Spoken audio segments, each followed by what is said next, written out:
What's going on, YouTube? Splice Stitcher's back with another Genshin Impact video.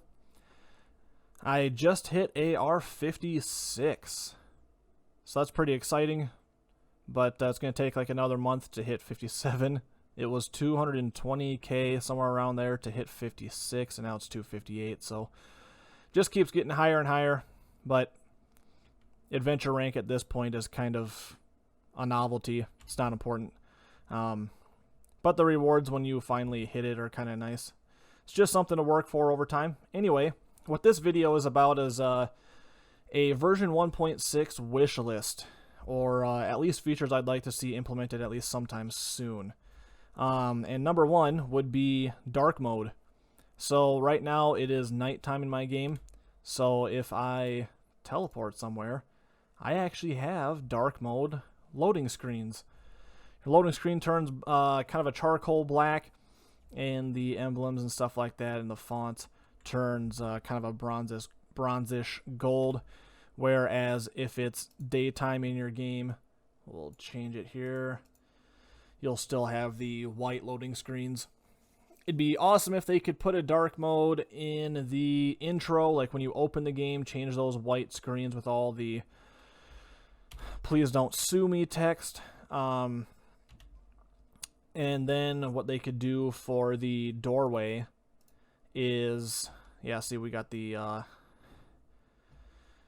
eye-shattering white loading screen when it's daytime in the game. So it'd be awesome if we could just get a dark mode. But as I was saying, that bridge when you're going through, loading up the game for the first time, they could change that doorway that you click on to replicate the galaxy looking background when you open a domain, and that would still serve its purpose. It'd still be iconic, it'd still be Genshin Impact, and just put in that galaxy background. That way it's not so terribly bright and hard on your eyes, especially if you prefer playing in a dark room or a dimly lit room. Yeah, dark mode, let's do it. Anyway, up next, how about we add more rewards to this thing? I haven't touched this since probably AR 40, and it's been months, and I don't know why they're not adding more rewards to this. I don't see why, just because higher ranked players, they must think that we don't need extra wishes and extra crystals and XP material. Really, the only option we have at this point, especially after you complete this anyway, is the battle pass. So I'd really like to see some more milestones, some more quests and achievements, inside that journal to complete.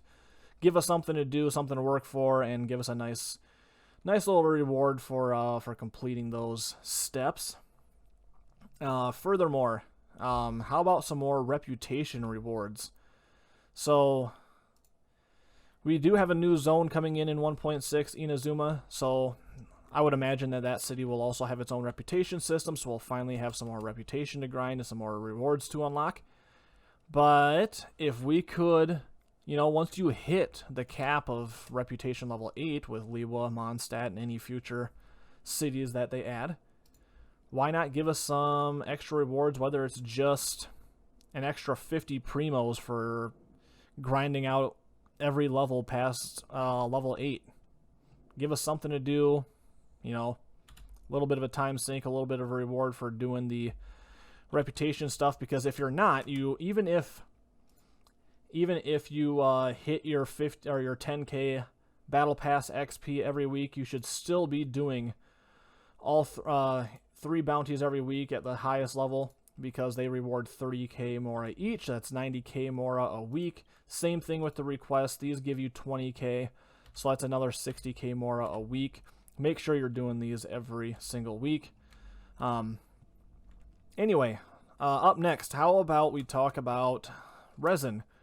So the condensed resin mechanic that they added, absolutely fantastic. It can be a huge time saver, especially after you complete your battle pass season. You've unlocked all your rewards. You've got 50k battle pass XP. It can be a super handy feature to do domains and ley lines quicker. My only gripe with it, though, is that world bosses also cost 40 resin, but we can't use condensed resin to claim the rewards for them.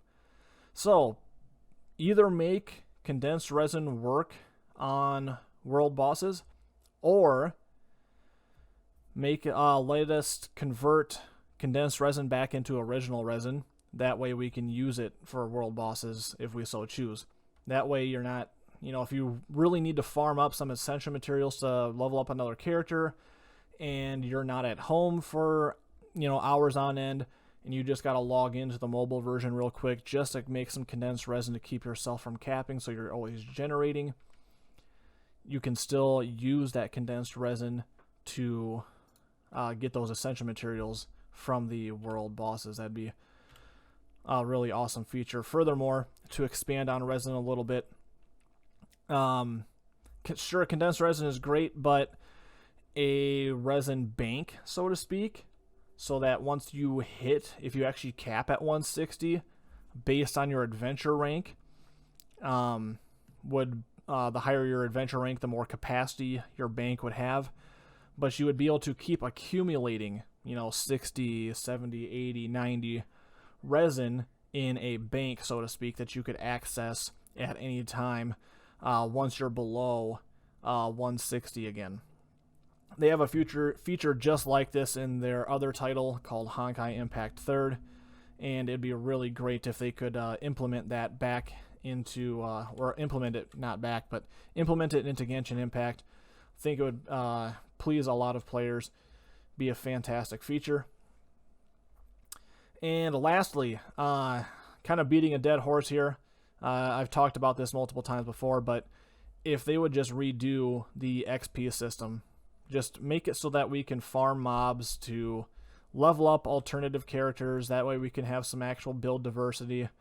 It's just too costly as either a cheap or free-to-play player to level up every single character that's in the game, and the more characters they keep adding, we've got Yanfei just came out in this banner with Zhongli, and then we've got Eula coming out in a week.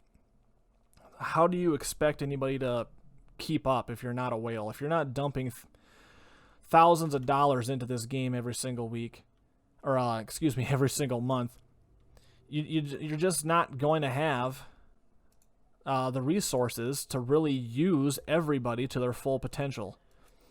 So, redo the XP system, MiHoYo. Come on. The fact that mobs even grant XP is a novelty. I mean, you do it because it feels expected, but it's not actually useful. Anyway, if you've got any features, any quality of life changes that you'd like to see in version 1.6 or above, fire off in the comments below, and make sure to like and subscribe, and we'll see you for the next one.